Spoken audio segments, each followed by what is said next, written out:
रेस्टार सड़क के किनारे एक छोटी सी सब्जी की दुकान लगाता था और सब्जी बेचने से ज्यादा लेट के पायल के बारे में सोचते रहता है। पायल उसकी बचपन की दोस्त थी, लेकिन अब उसकी जान बन चुकी थी। वो खुद से बोला, बस आज तो कह ही दूंगा उससे, जो होगा देखा जाएगा।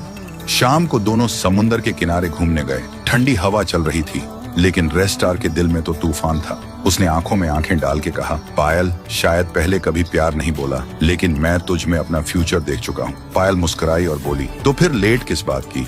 मम्मी पापा से मिलने कब आएगा? रेस्टार की दुनिया ही रोशन हो गई और दोनों घर लौटने लगे। सब कुछ परफेक्ट लग रहा था, लेकिन किस्मत को कुछ और ही मंजूर था। थोड़ा आगे जाने के बाद सामने से एक तेज रफ्तार गाड़ी आई और जोर से टक्कर। सब कुछ एक पल में खत्म हो गया। कुछ देर बाद रेस्टार की आंख खुली। उसने देखा पायल जमीन पर बेहोश पड़ी थी, खून से लथपथ। रेस्टार घबरा के चीखा, पायल मेरी जान, उठना! लेकिन पायल बिल्कुल शांत थी।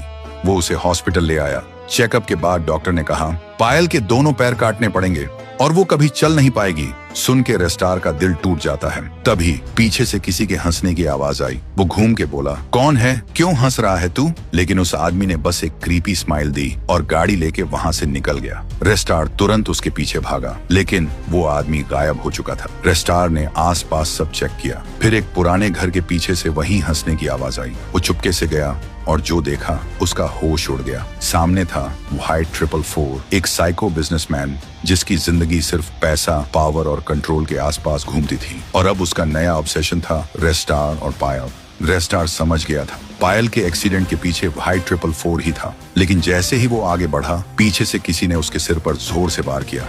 सब कुछ अंधेरा हो गया। जब होश आया, रेस्टार ने अपने आप को एक पुरानी बंद फैक्ट्री के अंदर पाया, जंजीरों से बंधा हुआ। अब सवाल ये है, व्हाइट 444 ने पायल को मारने की कोशिश क्यों की? किसने रेस्टार के सिर पर वार किया? और रेस्टार वहां फैक्ट्री तक आया कैसे?